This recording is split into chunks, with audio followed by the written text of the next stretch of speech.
Cerita dimulai saat Takumi Iruma, yang nggak sengaja dipanggil ke dunianya Dewi Nolin. Sebenarnya yang manggil Takumi ke dunia ini bukan Dewi Nolin, tapi Takumi secara tidak sengaja terpanggil ke dunia ini. Dewi Nolin minta maaf secara langsung mewakili yang manggil. Dia jelasin kalau seharusnya spell pemanggilan itu dilarang, karena bisa bikin dunianya runtuh. Tapi ada negara nakal namanya Sidonia, yang malah nekat pakai itu sembarangan. Walaupun udah usaha sekuat tenaga, Dewi Nolin cuma bisa selamatin Takumi sebelum yang manggil bisa dapetin dia. Lalu Takumi bilang, kirim aku balik aja. Tapi nggak bisa, dia udah kunci rapat-rapat spell pemanggilan untuk orang dari dunia lain. Parahnya lagi, sekarang Takumi nggak punya tubuh fisik. Dewi Nolin nawarin dia awal baru di dunia yang baru, dan mutusin buat kirim dia ke negara tanpa orang dari dunia lain, sambil kasih berkah biar dia jadi super kuat. Si Dewi jelasin tentang sistem pekerjaan di dunia itu, dan Takumi, yang gak suka berantem, minta pekerjaan yang bukan petualang. Dia setuju, kasih beberapa skill asik, dan ngirim Takumi buat mulai hidup baru. Takumi secara paksa mendarat darurat di benua Asgard, dan mengungkapin betapa parahnya pengalaman ini. Dia jalan ke dekat sungai, buat ambil napas sambil ngeliat air yang mengalir, dan buat pertama kalinya lihat wajah barunya, yang jadi wajah protagonis isekai generasi baru. Dia pakai baju khas bangsawan dan juga bawa tas yang mungkin bakal berguna.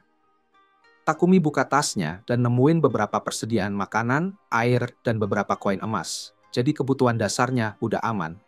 Berkat Dewi Nolin, Takumi memutuskan untuk ngecek status buat lihat skill macam apa yang dia dapat dari Nolin sebelum dikirim ke sini.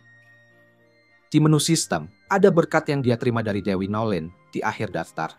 Ini bikin Takumi khawatir, karena kalau orang-orang di dunia ini bisa lihat skill dan berkat orang lain, pasti bakal bikin orang penasaran kalau mereka tahu Takumi punya berkat dari Dewi. Jadi, dia mutusin buat nyembunyiin berkat itu dari tampilan publik, bareng dengan kotak itemnya, karena itu juga bisa dianggap item curang. Setelah itu beres, Takumi lalu fokus ngeliat skill aktifnya, di mana beberapa skill sihir level 1. Karena belum pernah nyobain sihir sebelumnya, dia mutusin buat coba skill barunya itu, buat lihat apa beneran bisa digunain. Nggak mau pakai sihir api di hutan liar ini, dia aktifin spell tipe air, yang bikin dia bisa bikin bola air. Terus, dia coba sihir angin dan batu, dan keduanya lumayan keren buat bela diri. Setelah mulai nyaman dengan tubuh barunya, Takumi mulai nyari desa dan nemu kayu berkualitas tinggi yang langsung dia jadiin tombak pakai skill pandai besinya. Lanjut pakai skill appraisalnya, dia ngumpulin berbagai jenis tanaman obat yang berguna buat keadaan darurat dan simpennya di kotak item dimensi lain. Tiba-tiba, ada cewek kecil namanya Molly yang lari keluar dari semak-semak, dikejar sama kelinci gede dan galak. Dia sembunyi di belakang Takumi, minta tolong, dan cowok itu gak mengecewakan. Dia langsung pakai tombaknya buat ngalahin kelinci bertanduk itu dengan sekali tebas. Karena berhasil mengalahkan binatang liar ini, dia dapat pekerjaan sebagai pejuang, walaupun dia gak mau jadi pejuang. Yang jelas, dia memastikan kalau si Molly baik-baik aja, dan tahu kalau si Molly ke hutan mau ngambil tanaman obat dari desa dekat situ. Karena dia juga lagi nyari desa, dia ikutan Molly dan simpan kelinci itu di kotak barangnya. Padahal dia lupa kalau nggak boleh pamer kemampuan curangnya ke orang-orang di dunia ini.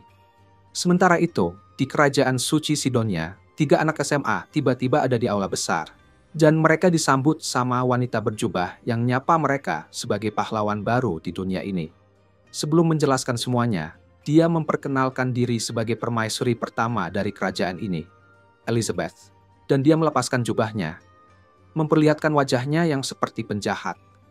Salah satu pahlawan, Akane, secara nggak sengaja pakai berkah yang dia terima dari Dewi Nolin, yang membuatnya sadar kalau Elizabeth tuh tipe wanita yang nggak bisa dipercaya. Pada saat itu, Takumi dan Molly udah sampai di desa Boat. Ayah dan ibu Molly berterima kasih ke Takumi karena udah nyelamatin anak mereka, dan Takumi pun minta izin buat tinggal sementara di desa itu. Permintaannya langsung disetujui dan mereka mulai membangun rumah buat dia. Takumi pertama kali kaget dengan ide dibangunkan rumah. Ternyata Takumi cepat beradaptasi dan bantuin mereka. Setelah itu, dia coba gunakan sihir buat meratakan tanah, tapi malah jatuh karena energinya terlalu banyak terkuras. Penduduk desa kaget karena dia bisa pakai sihir, tapi mereka lega dan senang juga. Mereka meyakinkan Takumi kalau mereka bakalan selesaikan bangunannya dengan sungguh-sungguh. Dalam waktu singkat, rumahnya udah jadi dan lengkap sama furnitur. Setelah pindah ke rumah itu, dia kepikiran buat jadi pandai besi dan bikin senjata baru. Dia pakai berbagai jenis biji besi yang udah dia kumpulin, ditambah biji besi ajaib, dan berharap bisa bikin beberapa peralatan. Walaupun biasanya ini butuh tungku besar, dia pakai sihir alkemi buat lelehkan biji-biji itu dan membentuknya jadi balok besi. Setelah berhasil, dia berimajinasi dengan berbagai pilihan benda yang bisa dia bikin pakai besi dan tembaga.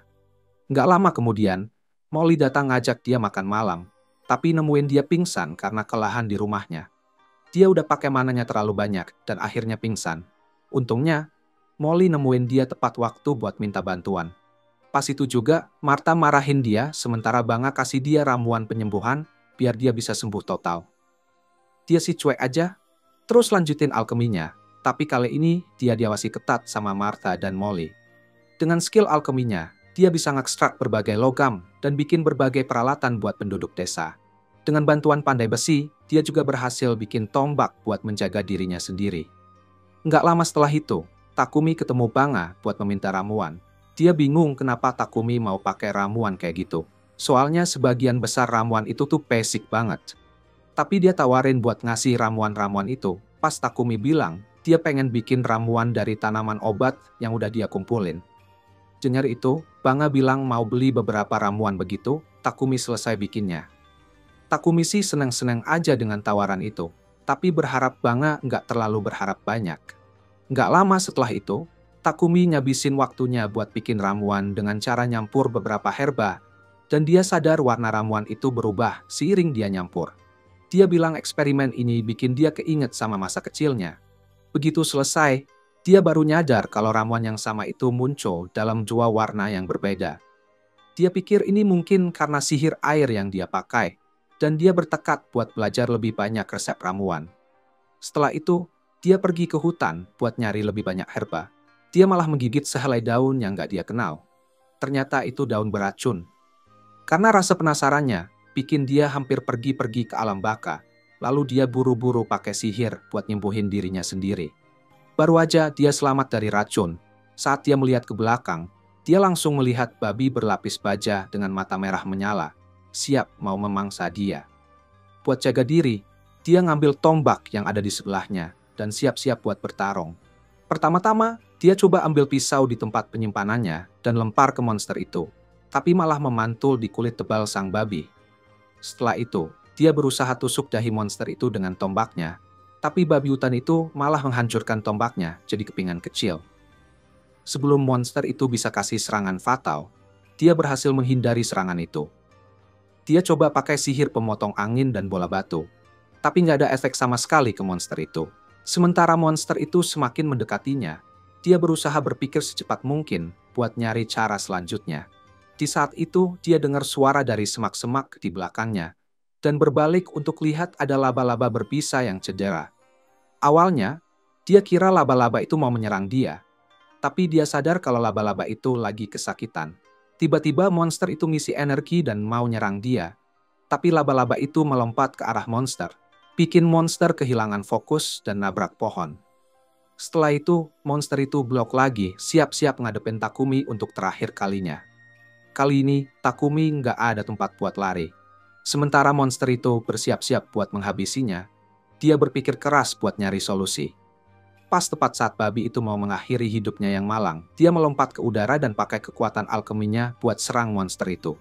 Dia pakai sihir dekomposisi di kepala monster itu. Ini benar-benar menghabisi monster itu sekali dan selamanya. Setelah itu, dia jalan ke arah laba-laba yang cedera, dan terlihatnya makin parah setelah coba nyelamatin Takumi. Buat balas budi, dia pakai sihir pemulihan buat nyembuhin luka laba-laba itu. Setelah selesai, dia mau balik pergi, tapi dia diberitahu kalau dia bisa menjinakkan laba-laba itu. Status ini bikin dia terkejut, soalnya nggak mungkin banget buat menjinakkan laba-laba berbisa. Meski begitu, dia tetap melanjutkan dan nanya, mau ikut aku nggak? Dan secara mengejutkan, laba-laba itu bilang iya. Takumi pun ngasih nama Maple. Begitu dia kasih nama, laba-laba itu berevolusi jadi laba-laba yang lebih besar, dan Takumi bawa Maple kembali ke desa. Di desa, Penduduk desa kaget lihat Takumi bisa ngalahin babi berlapis baja sendirian.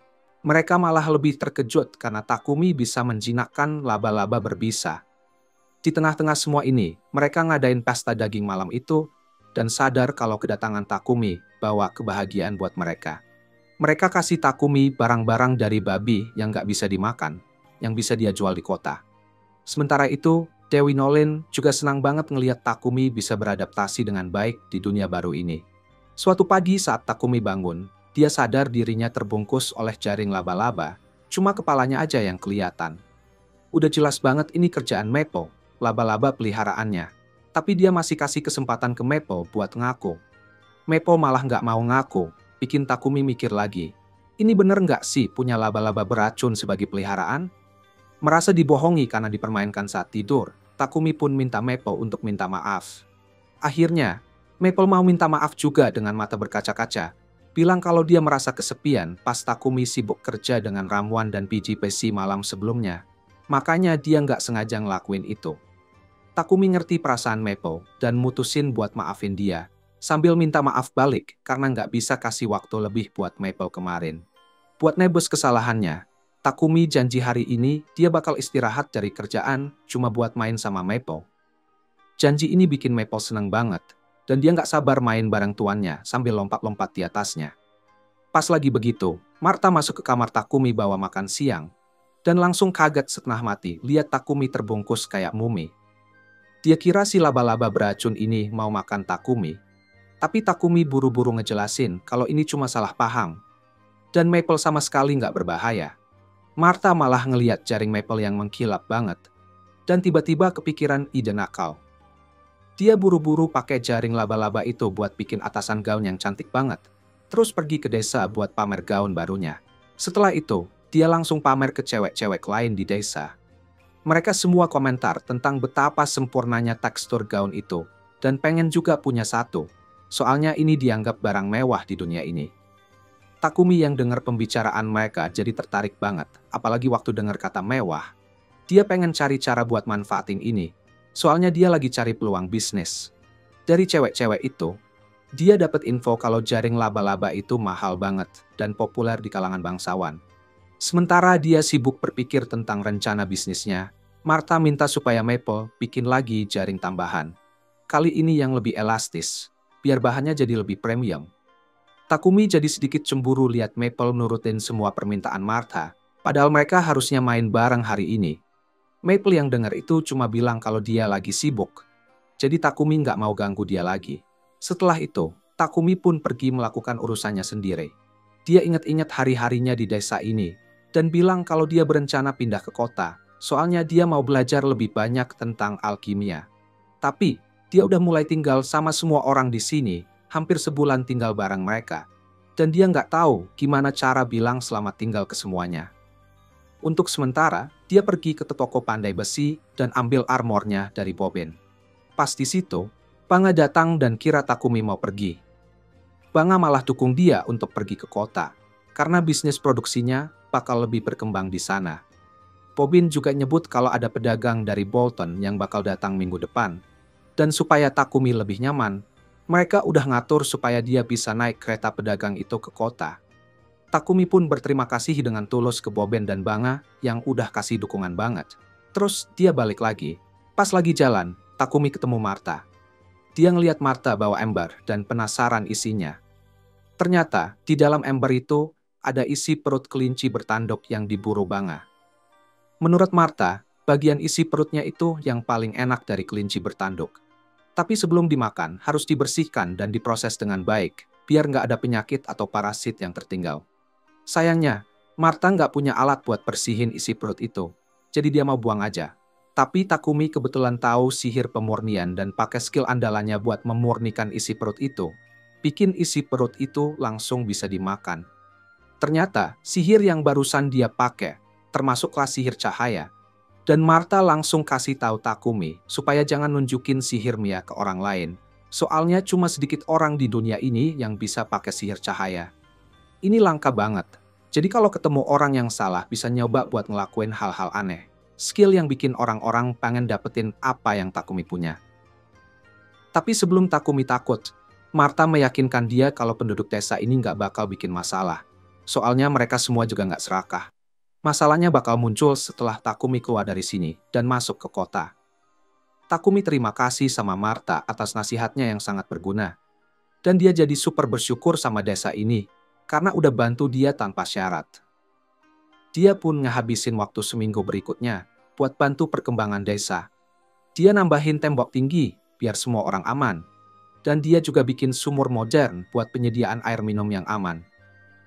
Pas hari dia mau pergi, ada pedagang bernama Papek yang datang ke desa dan langsung tertarik sama kualitas ramuan Takumi. Nyadar kalau dia mungkin baru aja menemukan sesuatu yang istimewa. Setelah itu, Takumi pamit pada semua orang dan Martha ngasih dia jubah baru sebagai hadiah perpisahan. Dia bilang kalau semua penduduk desa ikut berkontribusi buat bikin jubah keren ini. Takumi benar-benar menghargai semua yang udah dilakukan orang-orang di sini, sampai dia membungkuk buat nunjukin rasa syukurnya. Beberapa menit kemudian, dia pun berangkat dari desa dan mulai perjalanannya ke kota bareng Papek dan sekelompok petualang yang ditugaskan buat ngawal Papek sampai tujuan. Ketiga petualang ini berasal dari grup peringkat C yang disebut Lion Fang, dan mereka ngenalin diri satu persatu, Heath, Rail, dan Bogar. Salah satu dari mereka, karena penasaran, nanya ke Takumi tentang apa yang ada di dalam tasnya. Takumi dengan santai bilang kalau dia punya laba-laba beracun di dalamnya. Dan ini bikin Rail makin penasaran. Pas Rail terlalu dekat sama Maple, dia langsung disundul di wajah, bikin Heath sadar kalau dia harus tahu batasan. Sementara mereka berusaha berteman sama laba-laba berbahaya itu, Papek ngobrol sama Takumi tentang ramuan yang tadi, pengen beli beberapa dari dia. Tapi percakapan mereka terputus tiba-tiba, karena Tuan Papek harus berhentiin keretanya. Begitu lihat keluar, mereka sadar kalau mereka dikelilingi sama goblin. Rail, Heath, dan Bogar langsung turun dari kereta buat ngelakuin tugas jaganya. Sebelum mereka nyerang goblin-goblin yang mereka lihat, mereka sadar ada goblin lain yang ngumpet di semak-semak. Jadi mereka bikin rencana buat ngatasin mereka. Saat mereka berhadapan dengan goblin, Papek hampir ngompol saking takutnya. Sementara itu, yang lain udah mulai lawan goblin dan menghancurkan semuanya tanpa ampun.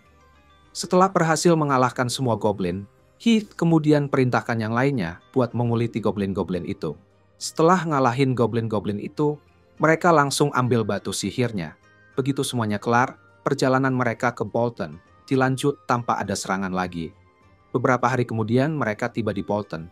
Ini adalah kota pertama yang dikunjungi Takumi di dunia baru ini. Sesampainya di kota, dia langsung menuju Guild Petualang bareng Heath, Rail, dan Bogar yang baru aja selesai tugas ngawal. Karena penting untuk daftar di guild sebelum bisa tinggal di kota, Takumi mutusin buat ngelakuin itu. Dia juga mau registrasi Maple sebagai peliharaannya. Saat dia mendekati resepsionis, Hans, dia dikasih tahu kalau tidak ada kelompok alkimia di kota ini. Tapi, Hans juga bilang kalau alkemis bisa daftar di Guild Petualang, supaya bisa pakai kartu guild sebagai identitas. Dengar ini, Takumi jadi terbuka sama ide itu. Takumi dapat kartu guild petualang peringkat rendah dan langsung ambil kesempatan buat daftar Maple. Pas Hans ngelihat Maple, dia sangat terkejut. Shin pindah ke perusahaan Papek. Papek penasaran berapa banyak ramuan yang Takumi punya. Takumi jawab kalau dia punya 100 dari masing-masing ramuan. Dengar ini, Papek nawarin 10 koin emas buat ramuan penyembuh dan 50 koin perak buat ramuan mana. Begitu Takumi dengar tawaran itu, dia langsung hitung dan nyadar kalau jadi YouTuber nggak ada apa-apanya dibandingkan dengan kesepakatan ini. Meski begitu, Papek minta maaf karena nawarin harga yang rendah. Ini bikin Takumi curiga tentang siapa sebenarnya Papek dan kenapa dia begitu baik sama dia. Pas dia lagi membayangkan kehidupan sebagai alkemis, Papek nawarin solusi buat masalah yang ada. Papek nawarin Takumi tempat tinggal karena dia bakal lebih banyak produksi ramuan dari sekarang. Awalnya, Takumi kira ini bakal mahal, jadi dia langsung nolak dan cuekin si Papek yang dibilangnya terlalu baik itu. Papek kemudian manggil pelayannya, Thomas, untuk bawa Takumi ke rumah barunya yang ada bengkel produksinya. Begitu sampai di rumah, Takumi kaget lihat itu mansion. Dia ngerasa lega setelah tahu kalau sewa rumah itu cuma 1 koin emas dan 50 koin perak per bulan. Ini jauh harga yang cocok buat dia. Meskipun masih ragu, dia sempat mikir kalau rumah itu mungkin berhantu, tapi Thomas meyakinkan kalau itu enggak. Akhirnya, dia terima tawaran itu. Hari itu juga, mereka berdua balik ke kantor Papek. Dan Thomas bilang ke Takumi kalau dia bisa pindah ke rumah barunya besok. Di perjalanan, Takumi ngerasain bau nggak enak dari suatu tempat. Akhirnya ngungkapin kalau dia udah ngerasain bau busuk ini sejak dia masuk kota. Pas itu juga, Thomas nyebutin kalau ini bau saluran pembuangan di bawah kota. Dia bilang kalau cuma bangsawan yang bisa bayar buat mengolah limbah mereka. Sementara orang lain yang penghasilannya di bawah upah minimum nggak bisa. Dengar ini, Takumi jadi merasa kasihan. Keesokan harinya, dia pindah ke rumah barunya bareng Maple. Dan mereka mulai perbaiki bagian-bagian rumah yang rusak. Soalnya dia terlalu bokek buat sewa pekerja. Setelah itu, dia pakai beberapa bahan yang dia dapat dari perusahaan Papek dan pakai alkimianya buat bikin toilet. Proyek itu bikin dia sangat kelelahan. Setelah istirahat dan pulih, dia cek hasil karyanya dan nyadar kalau itu sempurna kayak yang dia mau. Pas dia liatin toilet barunya, tiba-tiba dia dengar jeritan keras dari Papek dan langsung bergegas ke sana. Dia nemuin Papek terjebak di jaring Maple.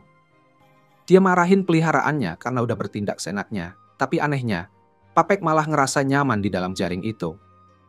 Kalau aku jadi Takumi, udah keburu pengen tabok kepalanya yang bodoh. Gak lama setelah itu, Takumi minta maaf ke Papek, bareng Maple, dan Papek meyakinkan mereka kalau semuanya baik-baik aja. Setelah itu, dia minta izin buat ke toilet. Cuma beberapa saat setelah masuk, dia keluar teriak-teriak lagi. Kali ini, dia kaget lihat toilet yang gak dikenal. Karena itu, Takumi jelasin dengan sabar ke Papek, yang wajahnya jelek, ngasih tahu apa itu toilet. Dia juga bilang kalau dia udah pasang alat sihir di toilet itu, yang bikin Papek mulai nyadari kalau Takumi bisa pakai sihir cahaya. Meskipun ini seharusnya rahasia, dia akhirnya ketahuan.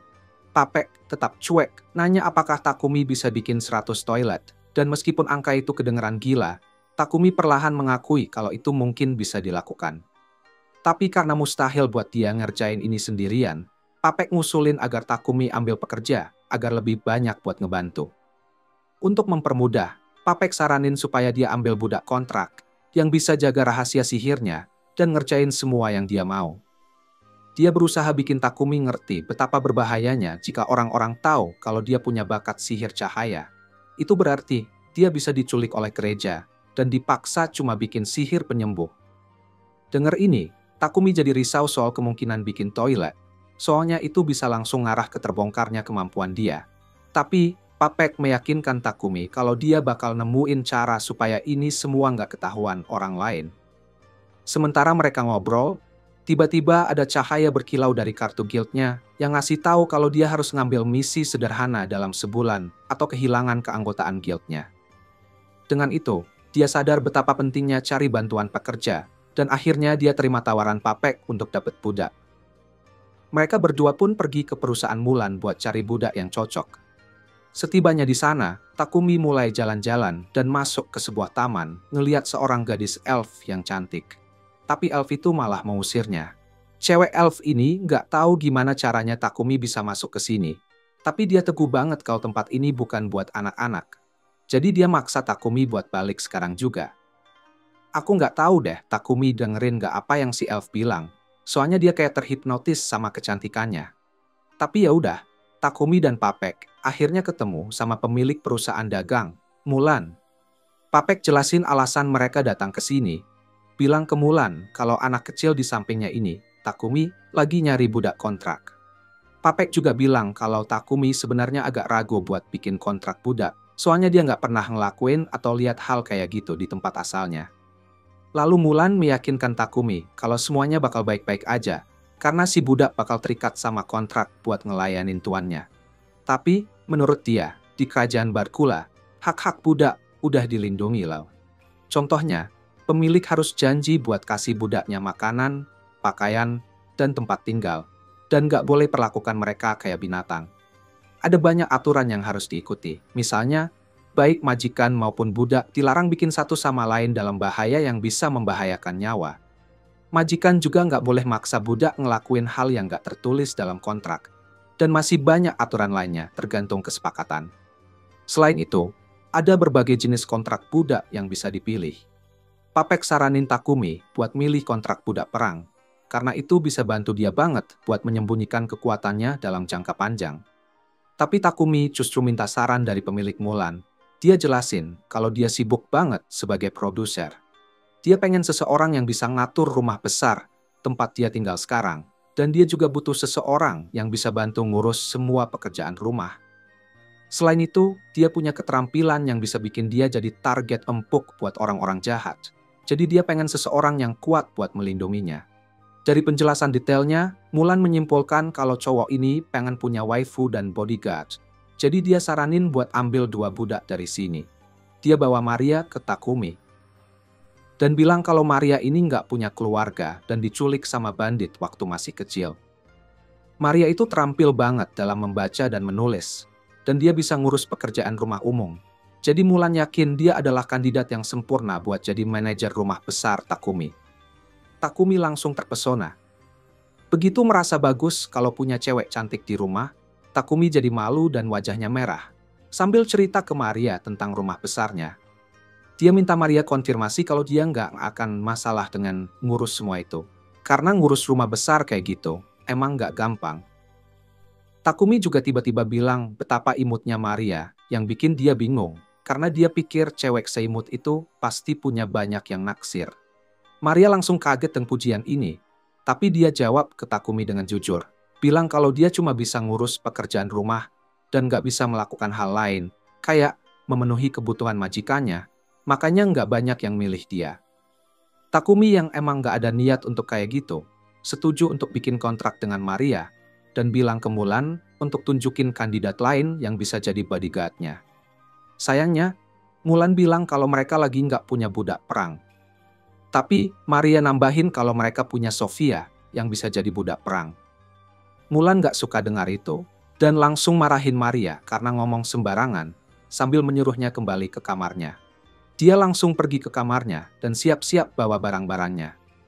Begitu Maria pergi, Takumi tanya sama Tante Mulan tentang Sofia, tapi dia menolak buat ngomong tentang dia, cuma bilang kalau Sofia punya masalah dan belum siap buat kontrak. Tapi, skill intuisi Takumi bilang dia merasa Sofia adalah pilihan yang tepat buat jadi bodyguard-nya. Jadi dia minta ke Miss Mulan buat setidaknya ngobrol sama dia. Akhirnya, dengan enggan, Miss Mulan bawa dia ke kamar Sofia. Dan Takumi baru sadar kalau dia adalah elf yang ketemu sebelumnya di taman. Dan mungkin dia adalah seorang putri. Karena ya, itu klise banget. Miss Mulan jelasin cerita hidup Sofia. Bilang kalau dia diculik 50 tahun yang lalu dari kerajaannya waktu perang. Dan semenjak itu, dia habisin hidupnya di sini. Dia belum pernah bisa bikin kontrak dengan siapapun karena ada bekas luka di telinga kiri dia. Yang orang-orang di dunia ini anggap sebagai hal yang sangat nggak menarik. Ditambah lagi, tangan kanan dan kaki kirinya juga nggak bisa bergerak dengan baik. Tapi ada lebih banyak lagi. Sihir elemen dan sihir unik yang dimiliki ras elf telah disegel, yang bikin dia dianggap sebagai budak perang yang nggak berguna. Meskipun udah dengar semua ini, insting Takumi tetap bilang bahwa Sofia adalah pilihan yang tepat. Jadi dia minta Miss Mulan supaya dia bisa ngobrol sama Sofia. Begitu Miss Mulan pergi dari ruangan, Sofia langsung bilang ke Takumi buat nggak buang-buang waktu sama dia, karena dia nggak akan berguna buatnya. Tapi Takumi percaya sebaliknya dan tiba-tiba pegang wajah Sofia buat ngecek statusnya.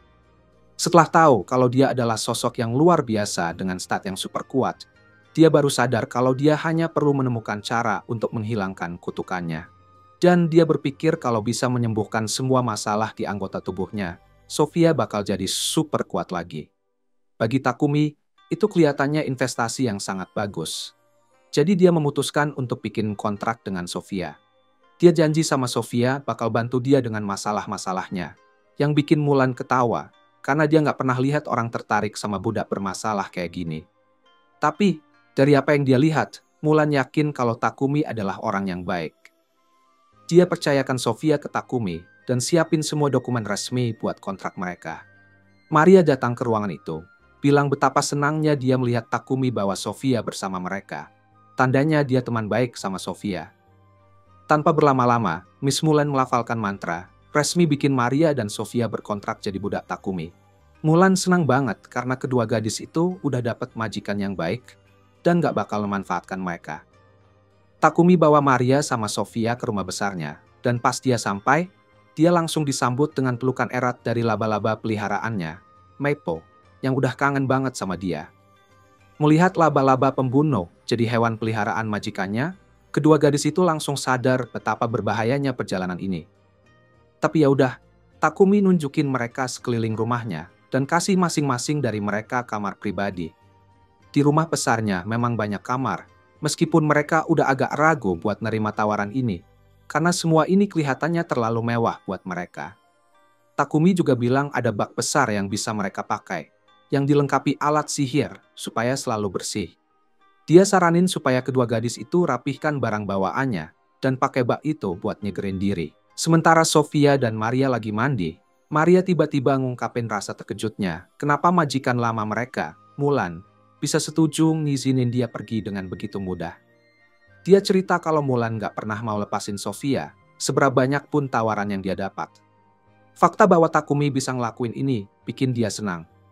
Di sisi lain, Sofia curiga sama kenyataan bahwa Takumi gak banyak ngasih detail tentang siapa dirinya di formulir yang dia isi. Dia penasaran apakah dia nyembunyiin identitasnya karena alasan baik atau buruk, dan pengen tahu apa niat sebenarnya ke mereka. Dia berpikir mungkin dia bakal pakai mereka buat sesi latihan. Gimana menurutmu guys?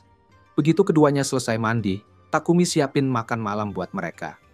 Pas lihat makanannya, Maria jadi marah dan kecewa karena Takumi masak sendiri, padahal itu adalah tugasnya. Ini bikin dia merasa nggak berguna dan kurang berharga. Buat menenangkan perasaannya yang aneh, Takumi janji bakal ngasih izin ke Maria buat masak mulai besok. Tapi Maria menawarkan diri untuk mulai bersih-bersih setelah mereka selesai makan malam itu, supaya dia bisa merasa lebih baik sebagai pelayan. Takumi setuju dengan syarat itu dan minta supaya mereka duduk sama dia untuk makan. Karena majikan mereka sebelumnya gak pernah ngizinin hal ini, mereka nganggap itu tidak sopan. Namun, Takumi meyakinkan mereka bahwa itu gak masalah dan minta supaya mereka makan bersama. Setelah itu, dia pergi ke perusahaan Papek buat ambil barang yang dia minta diambilkan. Setelah keluar dari sana, dia nemuin sebuah gereja dan kaget karena belum pernah lihat sebelumnya. Dia masuk dan menemukan patung megah Nona Nolin di dalam. Tanpa ragu, dia langsung berlutut buat berdoa kepadanya. Setelah mengucapkan terima kasih atas berkah yang diberikannya, dia ingat bahwa orang-orang di Sidonia selalu membicarakan buruk tentang Nona Nolin dan bertanya-tanya kenapa mereka melakukan itu. Saat itu, Nona Nolin menyapa untuk menjawab pertanyaan Takumi. Takumi kaget tiba-tiba ada Nona Nolin di hadapannya. Dia mulai tersipu dan berperilaku seperti gadis kecil yang polos. Meskipun sikapnya kekanak-kanakan, Nona Nolin tetap melanjutkan dan bilang kalau dia nggak ada hubungannya sama gereja di Sidonia. Dia juga kasih tahu Takumi tentang adanya dua agama di dunia ini, dengan dua gereja. Gereja pertama disebut gereja penyembah Nona Nolin, sedangkan yang kedua, gereja cahaya dewa yang menyembah Tuhan yang tidak dikenal. Sidonia secara paksa membuat orang-orang percaya pada Tuhan dari gereja cahaya dewa, sambil mengabaikan Nona Nolin. Meskipun semua ini, dia memilih untuk enggak campur tangan. Keputusannya untuk berpura-pura tidak tahu telah membuat orang-orang Sidonia secara tidak sengaja memanggilnya dari dunia lain. Karena merasa bersalah, Nona Nolin memutuskan untuk memberikan berkah super untuknya.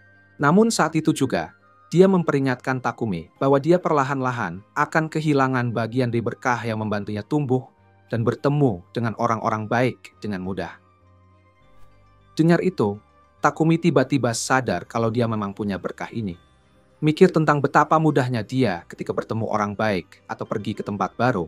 Tapi berkah itu lama-lama akan memudar. Jadi ketika berkah itu memudar, Takumi akan mulai menemukan orang-orang yang akan berniat jahat padanya. Untungnya, Takumi akhirnya nyadar betapa rumitnya situasinya mulai sekarang. 1 tahun kemudian, di kerajaan Sidonia, raja penasaran tentang pelatihan 3 pahlawan yang mereka panggil dari dunia lain. Dia berharap mereka bisa jadi cukup kuat untuk memenuhi kebutuhannya. Meskipun trio ini ragu tentang dunia baru ini, mereka tampaknya sudah diyakinkan setelah dibujuk oleh Lady Elizabeth yang cantik. Betapa heroiknya mereka semua ya. Kita pasti berpikir 3 orang ini bisa berkembang dalam pelatihan. Tapi mereka bahkan gak bisa ngalahin satu instruktur berbadan besar. Lalu ada seorang gadis dunia lain mau meninggalkan pelatihan.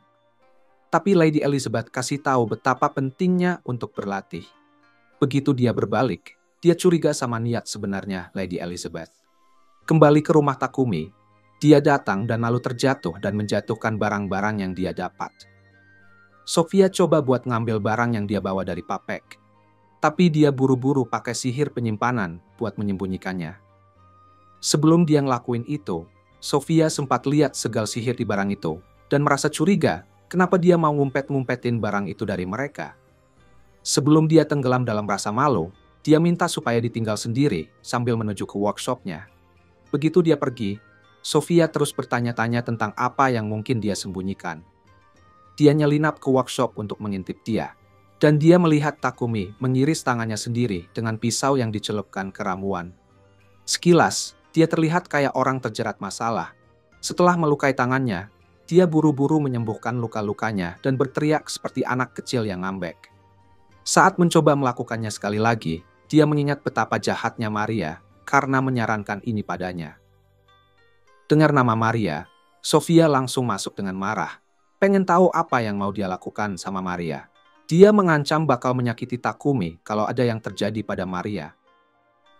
Tapi sebelum dia bisa menyelesaikan perkataan ancamannya, Sofia langsung pingsan.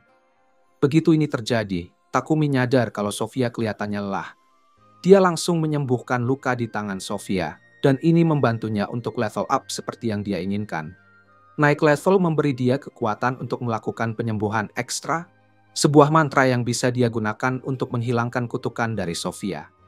Tanpa buang waktu, dia langsung melaksanakan mantra itu, dan telinga kiri Sofia kembali ke bentuk aslinya. Ketika Sofia bangun, dia bingung kenapa dia merasa begitu ringan.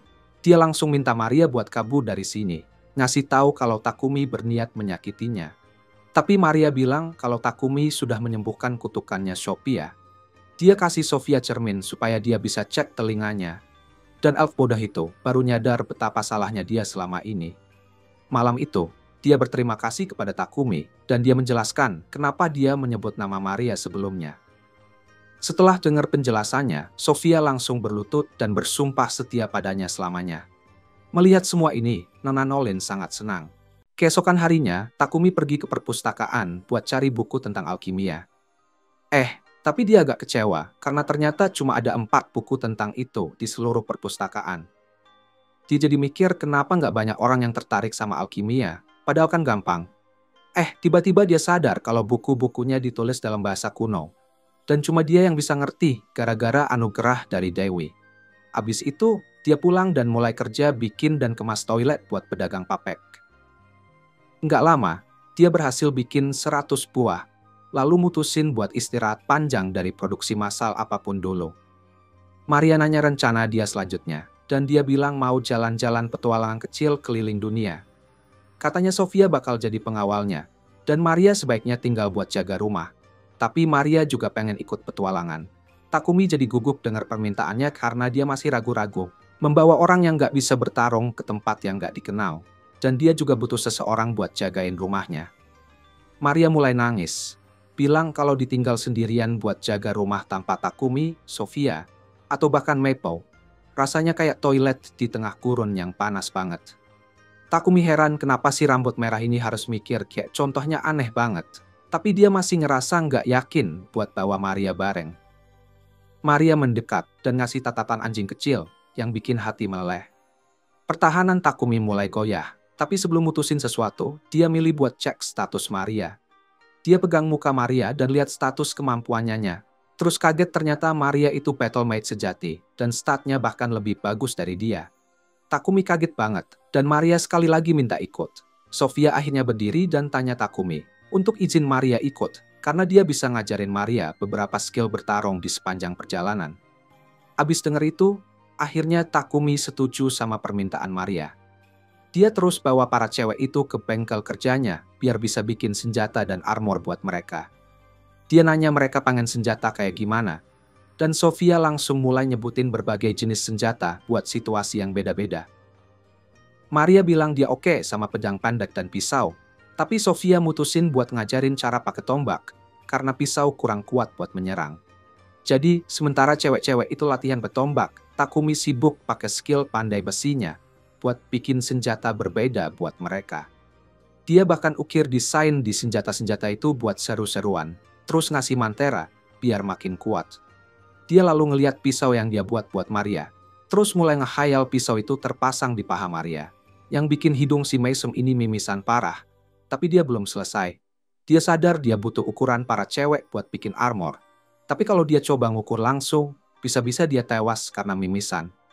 Makanya, dia pakai salah satu skillnya buat bikin boneka kayu yang mirip Maria dan Sofia. Untungnya, Maple datang sebelum dia mulai ngelakuin hal aneh ke boneka itu. Takumi minta sedikit sutra laba-laba dari Maple, lalu mulai desain armor dengan semangat yang menggebu, layaknya seorang yang gak pernah pacaran. Beberapa hari kemudian, dia selesai bikin armor yang kelihatannya kayak baju biasa, dan cewek-cewek itu kagum karena pasnya mantap banget.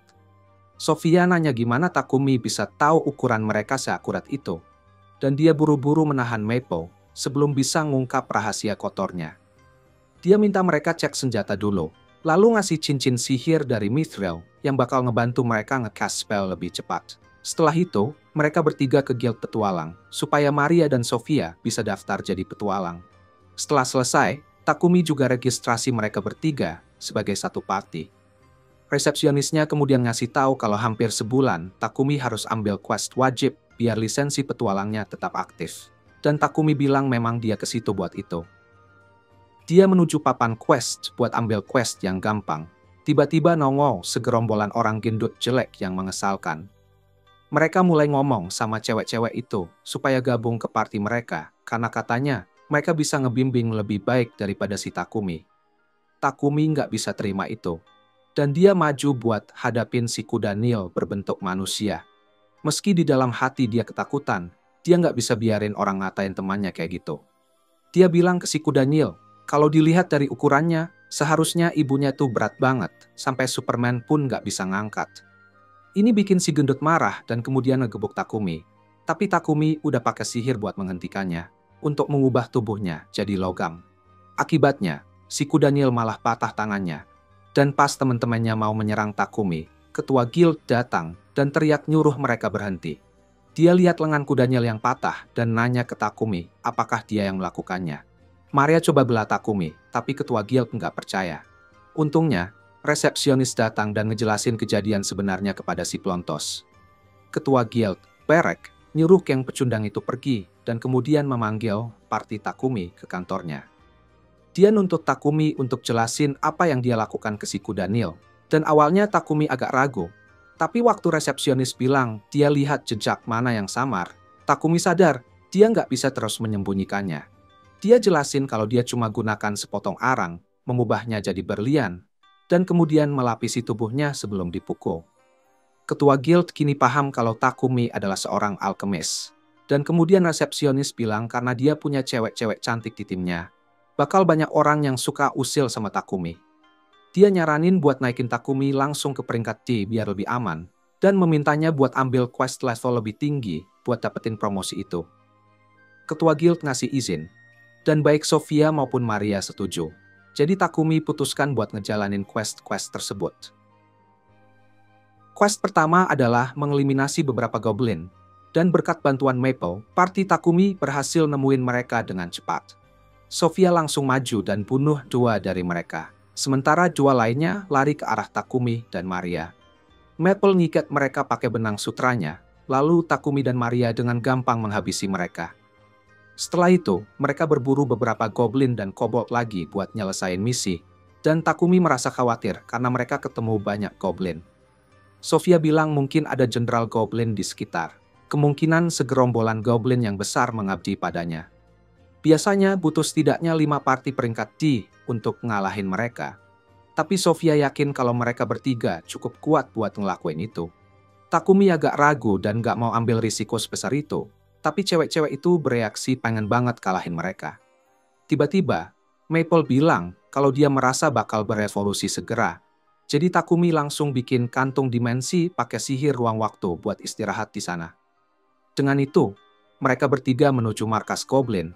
Dan Sofia memprediksi ada sekitar 300 goblin di sana. Takumi jadi takut dengarnya, dan dia tanya Sofia apa mereka beneran harus ngelakuin ini. Tapi Sofia nggak merhatiin dia. Dia bilang udah memastikan nggak ada orang yang disandera di sana pakai sihir angin. Jadi mereka bisa serang goblin dengan sihir. Mereka mengumpulkan kekuatan sihir mereka dan langsung menghantam para goblin yang gak sadar. Menghabisi banyak goblin sekaligus. Nggak lama, Jenderal Goblin muncul buat bertarung dan langsung menyerang Takumi. Dia menahan serangannya dengan tombak dan kemudian pakai mantra api buat memanggangnya sampai gosong. Setelah itu, Takumi dan para cewek kembali ke guild. Benar-benar capek setelah bertarung lawan goblin. Begitu lihat banyaknya batu sihir dan sumber daya lain yang mereka kumpulkan, resepsionis sampai kaget banget. Dia nyuruh Takumi buat ke kantor ketua guild, tapi Takumi udah capek banget sekarang. Dia tetap pergi ke kantor barak, yang ngambek karena biasanya butuh banyak tim peringkat D buat ngalahin Jenderal Goblin, dan grup Takumi bisa melakukannya sendiri. Tiba-tiba, dimensi Saku kebuka di depan kepala pelontos barak dan mendorongnya ke belakang. Maple keluar dari dimensi Saku setelah berevolusi jadi Archen manusia setengah laba-laba, dan dengan riang memperkenalkan dirinya ke teman-temannya. Ketua guild sampai nggak tahu mau ngomong apa ke mereka sekarang, dan dia nyuruh Takumi buat pulang aja. Beberapa hari kemudian, Maria datang ke bengkel Takumi, dan dengan malu-malu minta babak kain sisa, karena dia perlu buat bikin pakaian dalam untuk dirinya dan Sofia. Takumi bilang kalau dari kain sisa, nggak bakal cukup. Dan Maria ngasih lihat sketsa desainnya. Takumi ngelihat desainnya sederhana banget. Jadi dia gambarin pakaian modern, lengkap dengan pita. Dan Maria jadi semangat banget ngelihatnya dan minta dibuatkan satu set buat dia. Pas banget, Maple muncul dari dimensi Saku dan ngasih tahu Takumi kalau Papek ada di sini. Saat Takumi keluar buat nemuin Papek, dia nemuin si pedagang itu pingsan setelah lihat wujud evolusi Maple. Nggak lama kemudian, Papek bilang ke Takumi kalau Marquis Godwin yang memerintah kota pengen ketemu dia soal toilet dengan fitur pemurnian, dan dia nggak punya pilihan lain harus menemuinya. Mereka langsung pergi ke kastilnya. Meski awalnya Takumi khawatir ketemu sama bangsawan, dia mendapati Godwin adalah pria tulus dan administrator yang baik, yang siap tunduk pada siapapun yang bisa bantu dia memperbaiki kotanya. Dia mengucapkan terima kasih pada Takumi untuk toilet yang bisa membersihkan sendiri dan mengalahkan Jenderal Goblin. Tapi kemudian memperingatkan agar lebih hati-hati di masa depan. Karena kalau Kekaisaran Sidonia mendengarnya, pasti mereka juga ingin Takumi di pihaknya. Saat sampai di rumah, Takumi merasa lelah secara mental. Tapi ketika Maple memberinya kain lembut, dan dia ingat dia bakal bikin pakaian dalam untuk Maria dan Sofia, semangatnya kembali. Dia kerja 3 hari 3 malam tanpa istirahat buat bikin satu set untuk masing-masing dari mereka. Dan akhirnya benar-benar kelelahan. Dia kemudian meminta cewek-cewek itu buat coba pakai. Tapi dia jadi minder karena mikir mereka bakal nganggap dia mesum kalau mengatakannya. Dia lari ke kamarnya dan menutup pintu. Padahal cewek-cewek itu sebenarnya bakalan senang buat kasih sedikit penampilan untuknya. Beberapa hari kemudian, Takumi bikin 3 kulkas, lalu kasih tahu ke para cewek. Para cewek nemuin kalau ada angin sejuk dari dalam kulkas, jadi mereka buka pintu dan duduk di depannya. Tapi Takumi bilang, jangan terlalu sering untuk membukanya. Dia kepikiran gimana caranya gabungin besi dan elemen lain buat bikin baja tahan karat. Terus pakai alat ajaib yang bisa bikin sekelilingnya jadi dingin buat bikin teknologi ini. Dia bilang ke Maria kalau kotak ini bisa bikin makanan tetap dingin dan segar lebih lama. Maria makasih banget karena sekarang dia bisa punya bahan-bahan segar buat masak setiap waktu. Takumi mutusin buat nyimpen yang warna biru karena Sofia suka dan bawa 2 sisanya ke kantor Papek buat ditunjukin. Dia bilang ke cewek-cewek itu kalau dia bakal mulai proyek lain setelah itu, yaitu upgrade senjata mereka. Tapi Sofia mikir mereka nggak butuh upgrade sekarang. Tapi Takumi bilang, cepat atau lambat mereka bakal berpetualang. Jadi mereka harus terus upgrade peralatan sampai waktunya tiba. Dia terus pergi ke guild buat belajar tentang bahan-bahan berkualitas tinggi kayak mithril dan adamantite. Tapi si resepsionis bilang kalau bahan itu terlalu langka di sini, soalnya nggak ada pandai besi yang bisa ngolahnya dengan benar. Dia nyaranin Takumi buat coba pandai besi di negara para dwarf, karena mereka jauh lebih terampil. Tiba-tiba si resepsionis ingat kalau Takumi itu alkemis dan bilang kalau dia bisa aja bikin mithril sendiri. Tapi prosesnya benar-benar melelahkan dan gak efisien. Cara paling cepat buat dapetin itu adalah dengan menambang di tambang sebelah barat laut. Tapi cuma orang-orang yang terafiliasi dengan Guild Pandai Besi yang bisa masuk. Resepsionis nemu celah juga dan ngasih tahu Takumi kalau dia bisa terima quest buat ngalahin monster dalam tambang itu. Jadi dia bisa dapetin mithril dan adamantite sambil berburu monster. Takumi suka dengan idenya, terus tiba-tiba si kepala guild muncul di belakangnya dan bilang dia punya kabar baik buat Takumi. Dia ngasih tahu kalau kota lagi kekurangan kayu Trent yang bisa didapat dengan ngalahin monster pohon yang disebut Trent, dan mereka bisa ditemukan di jalan menuju tambang. Takumi agak gugup karena si Baldi terlalu dekat dengannya, tapi dia tetap ambil permintaan buat berburu Trent di jalan ke tambang. Kepala guild juga ngasih tahu kalau ada pandai besi yang minta pengawalan dari guild buat perjalanannya ke tambang, dan dia mau Takumi ambil pekerjaan itu juga. Takumi sadar kalau dia tiba-tiba dapat kerjaan terlalu banyak, tapi kepala guild janji bakal promosiin dia dan cewek-ceweknya begitu mereka berhasil menyelesaikan misi itu. Dia terima quest-quest itu, terus nanya berapa lama waktu yang dibutuhkan buat sampai ke tambang. Resepsionis bilang butuh waktu seminggu pakai kuda biasa dan sekitar 4 hari pakai kuda monster. Tapi sayangnya, sekarang mereka nggak punya kuda monster. Kemudian petualang berambut merah bernama Riel, yang Takumi temui saat keluar desa, datang ke sana dan bilang kalau timnya lagi pakai kuda monster sekarang. Takumi dan Riel ngobrol bentar buat saling tanya kabar masing-masing. Terus Riel cerita ke kepala guild bahwa timnya sempat berburu kerbau di perjalanan. Jadi dia balik sebentar buat nganterin sebelum dagingnya basi. Dia berencana balik ke teman-temannya besok, dan Takumi ngajakin dia nginep di rumahnya. Riel senang banget dan setuju.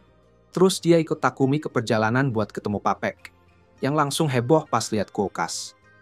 Dia tahu Takumi mau pergi ke tambang buat dapetin mithril, dan putuskan buat minjemin kereta yang ditarik kuda monster. Tapi, sebagai gantinya, dia mau beli sebagian biji tambang dari Takumi.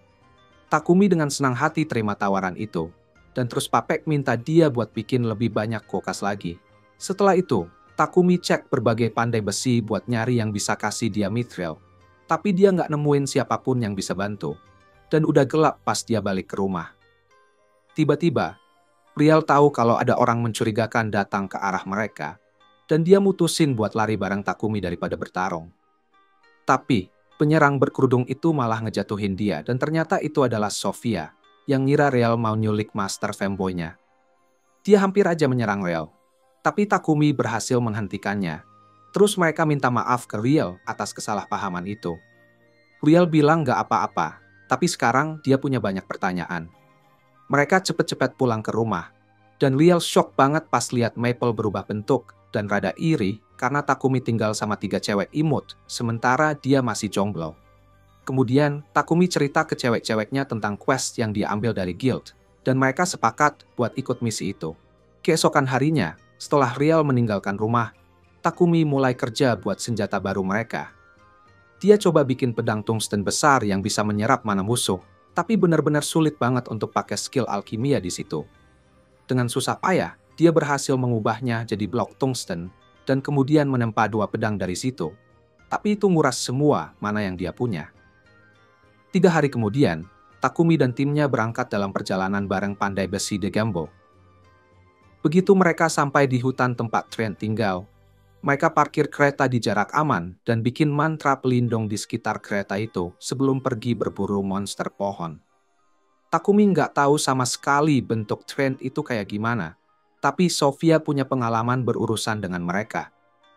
Dia bisa ngenalin pohon mana yang sebenarnya adalah Trent yang menyamar. Dan saat dia memberi isyarat, Takumi mutusin buat menyerang yang pertama mereka temukan. Monster pohon itu coba melawan, tapi mereka gampang banget blok serangannya, dan mereka berhasil menjatuhkannya. Tiba-tiba, sekelompok besar Trent mengelilingi mereka, dan Sofia bilang ke Takumi bahwa mereka harus pakai sihir untuk cepat-cepat ngurusin ini. Mereka pakai sihir angin buat ngalahin monster pohon itu, sementara Maria mengubur mereka hidup-hidup dengan sihir tanah. Takumi juga terus pakai senjatanya untuk bertarung di tengah-tengah, sambil naikin skill bertarungnya. Pas mereka kira udah berhasil mengalahkan semua Trent, tiba-tiba bosnya muncul. Sofia langsung pakai sihirnya buat memotong cabang-cabangnya. Dan Maria serta Maple juga bantu dia, tapi bos Trent cepat banget regenerasi cabangnya, dan terus menyerang mereka. Sofia nyuruh Takumi buat memberkati pedangnya dengan sihir api dan serang tubuh utama Trent untuk ngalahin dia. Dan Takumi langsung melakukannya. Dia tutup pedangnya dengan api, terus tusuk monster itu dan berhasil mengalahkannya. Monster itu jatuhin 2 buah setelah mati, dan Sofia bilang itu adalah item langka yang disebut Miracle Apples. Keesokan harinya, mereka sampai di kota tambang Horus, dan si pandai besi kasih mereka quest yang harus mereka selesaikan, yaitu ngalahin mole besi yang suka makan biji dari tambang. Lalu, mereka masuk ke dalam tambang, dan berkat keberuntungan Takumi yang maksimal, dia dengan cepat menemukan biji mithril dan adamantite. Tiba-tiba, tanah mulai bergetar, dan Maple ngerasa kalau ada monster yang mendekat dengan cepat. Semua orang siap buat bertarung. Tapi Takumi punya ide buat menyelesaikan ini dengan cepat. Begitu mole besi muncul dari tanah, dia bikin cahaya terang dengan sihir, bikin monster itu buta dan bingung. Sofia dengan gampangnya ngalahin mole itu setelah itu, dan Takumi jelasin bahwa mole itu hidup dalam kegelapan terus. Jadi mereka nggak terbiasa dengan cahaya terang. Cewek-cewek sih agak kecewa karena pertarungannya kelar cepet banget, terutama Maria yang pengen pamer skillnya. Tapi yang penting, mereka bisa menambang banyak biji tanpa gangguan. Akhirnya, mereka langsung kembali ke kota asal. Takumi pergi ke bengkel di Gambo buat belajar dasar-dasar ngelola mithril dan adamantite. Dia menghabiskan beberapa hari ke depan buat bikin peralatan baru, dan di akhir, dia berhasil gabungin berbagai bahan dengan biji-biji itu, tambang itu, dengan atribut elemen yang berbeda. Dia pakai gabungan biji itu buat modifikasi armor mereka, supaya lebih ringan dan tahan lama, sekaligus ningkatin kekuatan serangan mereka. Dia bilang ke cewek-cewek bahwa armor mereka bakal memperkuat serangan sihir mereka, sementara armornya bakal bikin dia bisa lari kayak Flash. Dia mutusin buat nunjukin itu, tapi dia nggak bisa kontrol kecepatannya, dan malah jadi kikuk sampai berciuman sama tembok.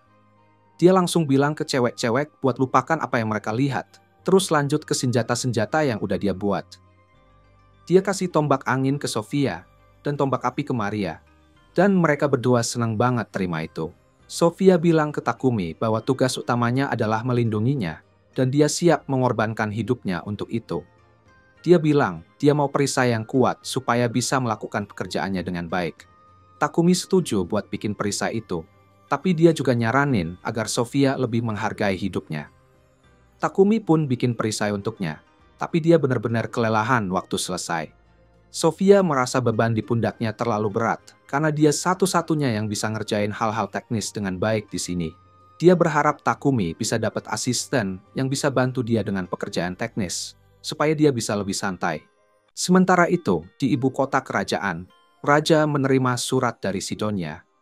Sepertinya mereka sudah mendengar tentang toiletnya Takumi dan sihir pemurni yang digunakan di dalamnya, dan meskipun mereka belum tahu siapa Takumi, mereka berencana untuk mengambil tindakan terhadapnya. Tindakan itu melibatkan gereja mengirim seorang utusan untuk bertemu dengan Raja Barchula. Setelah mengetahui tentang toiletnya Takumi yang memanfaatkan sihir pemurnian yang digunakan di Barchula, gereja Cahaya Dewa mengadu. Maksud saya mengajukan banding kepada Paus di Sidonia. Akibatnya, mereka membuat Paus menyatakan bahwa sihir pemurnian adalah anugerah dari Tuhan mereka, dan mereka ingin menjadi satu-satunya yang dapat menggunakannya. Jadi mereka menuntut Raja Barchula menyerahkan hak paten lingkaran sihir pemurnian. Dan sebagai tambahan, mereka menuntut agar Raja memberitahu siapa yang berada di balik penciptaan perangkat pemurnian ini. Raja mendengarkan tuntutan gereja, tetapi melihat bahwa tuntutan itu mengada-ada, dia memilih untuk mengabaikannya. Utusan gereja terkejut bahwa Raja berani menentang gereja. Jadi dia mengancam untuk memerintahkan semua pendeta gereja di Barchula untuk kembali ke Sidonia. Namun, Raja tidak takut pada ancaman itu, dan malah menyarankan agar dia melakukannya. Takumi akhirnya mendengar tentang keputusan Raja, dan dia senang Raja tidak mengkhianatinya. Tetapi dia juga sedikit khawatir tentang Raja yang menolak gereja Cahaya Dewa dengan keras. Gereja Sidonia pasti akan berbalik menentang kerajaan Barchula, dan Takumi tidak ingin jika konflik besar seperti itu dimulai karena dirinya. Tetapi Papek memberitahunya bahwa tidak perlu khawatir. Lagi pula, gereja Cahaya Dewa bukan satu-satunya agama yang ada di dunia ini. Ada gereja Cahaya Dewa, dan ada gereja penciptaan, Tetapi meskipun pengaruh gereja cahaya dewa tersebar luas, masih ada banyak pengikut gereja penciptaan di negara ini. Jadi intinya tidak terlalu masalah. Di samping itu, para pendeta gereja penciptaan memberikan sihir pemulihan kepada siapapun yang membutuhkannya. Tetapi, gereja cahaya dewa membebankan biaya tinggi untuk setiap sihir suci. Gereja cahaya dewa didukung oleh Sidonia, jadi Takumi mungkin harus menghindari mereka mulai sekarang. Ngomong-ngomong, alasan Papek menemui Takumi hari ini adalah karena dia mempersembahkan toilet dan kulkasnya Takumi kepada raja beberapa waktu lalu.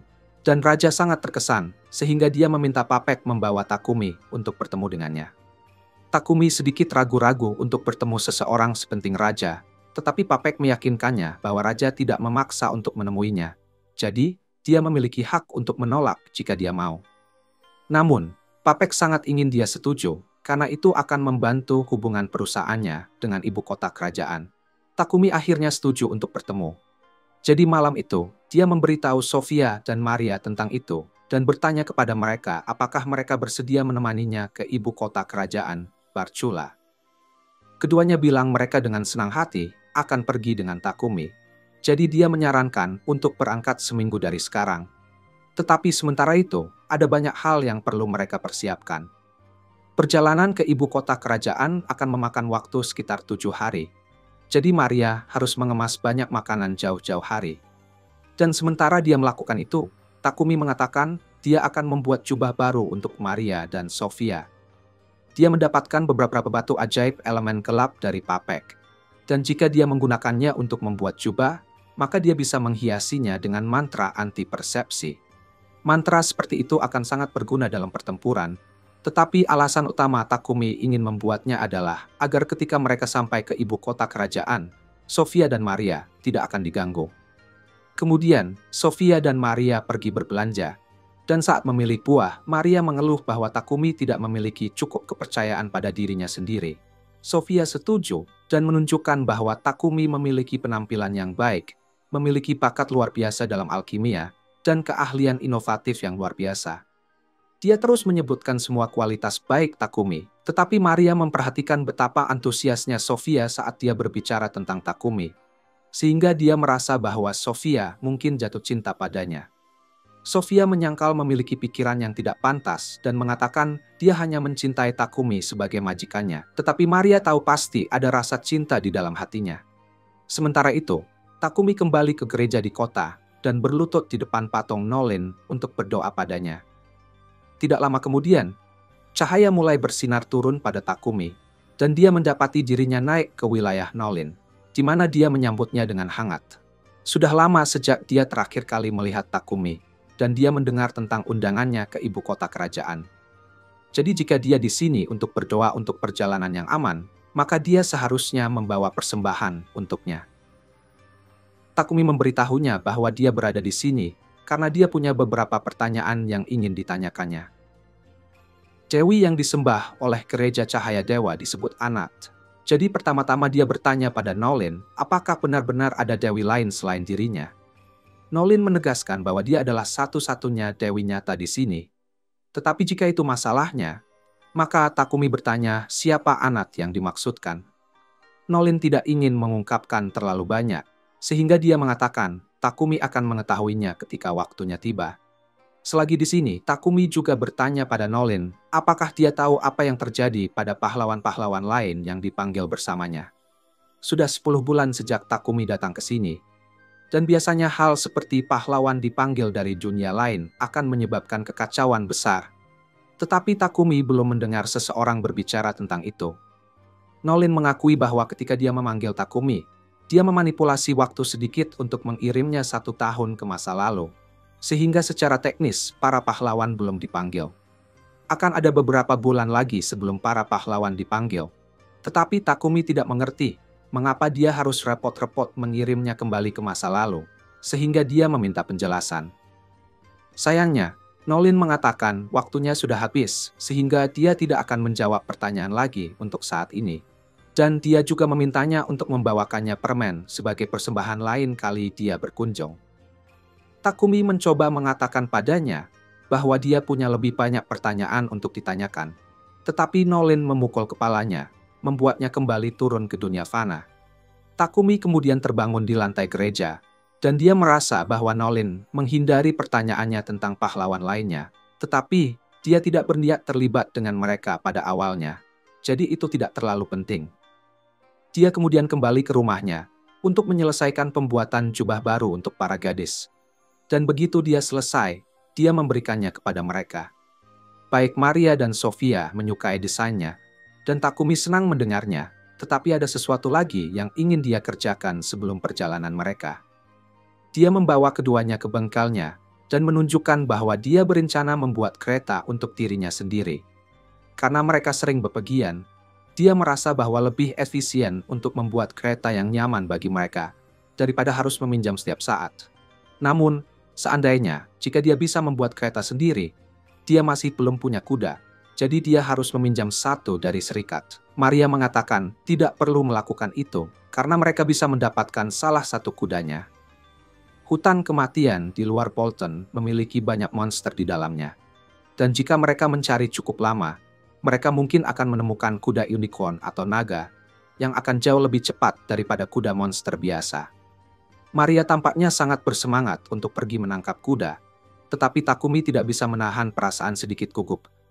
Mereka akhirnya berangkat mencari kuda, dan di perjalanan ke hutan, Takumi bertanya pada Sofia apakah kuda naga jauh lebih cepat daripada kuda monster yang mereka dapatkan dari serikat. Dia mengonfirmasi ini, dan memberitahu Takumi bahwa kuda naga memiliki kecepatan, stamina, dan daya tahan yang jauh melampaui kuda monster biasa. Kuda naga terlihat hampir sama dengan kuda biasa, tetapi mereka memiliki tanduk besar dan sisik naga di sepanjang tubuh mereka. Jadi seharusnya mudah dikenali jika mereka menemukannya. Tanpa diduga, Maple memanggil mereka dan mengatakan mereka sebaiknya cepat-cepat mencari kuda. Maple jelas sangat termotivasi. Tapi itu hanya karena dia bersemangat untuk mendapatkan teman baru begitu Takumi membuat kontrak dengan kuda. Namun, sebelum yang lain bisa mengikuti langkah Maple, Sofia merasakan monster di dekatnya, jadi dia siap dengan pedangnya.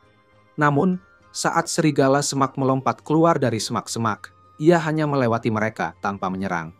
Takumi dengan bangga menyatakan bahwa serigala itu tidak melihat mereka karena jubah anti persepsi mereka. Tetapi meskipun Sofia sangat terkesan dengan efektivitas jubah tersebut, dia berpikir mungkin ide bagus untuk melepasnya, sehingga mereka benar-benar bisa melawan beberapa monster. Beberapa saat setelah melepas jubah itu, Sofia berhasil membunuh babi itu hanya dengan satu pukulan. Maria menganggap ini hebat, karena dia bisa menyiapkan daging babi itu untuk mereka gunakan dalam perjalanan mereka. Maple tidak sabar dan menyuruh semua orang segera bergegas. Tetapi kemudian Takumi memperhatikan Trent yang jatuh di tanah. Dan dia benar-benar membutuhkan kayu itu untuk membuat kereta. Jadi dia dan Sofia bersiap untuk mulai memotongnya. Sementara Maria sibuk dengan daging dan Takumi sibuk dengan pohon, Maple memutuskan untuk berangkat sendiri mencari kuda. Saat berjalan melewati hutan, Maple melihat bahwa ada banyak pohon mati di daerah itu. Dia penasaran siapa yang melakukan ini. Ketika dia melangkah lebih jauh ke dalam hutan, dia akhirnya menemukan seekor naga tergeletak di tanah. Dan kelihatannya dalam kondisi memprihatinkan. Maple mendekatinya dan bertanya apakah ia terluka. Naga itu segera menembakkan petir ke arah Maple. Jadi Maple menjauh. Tapi dia bisa merasakan bahwa naga itu hanya takut karena terluka. Dan dia mengerti perasaan itu karena itulah yang dia rasakan sebelum Takumi menemukannya.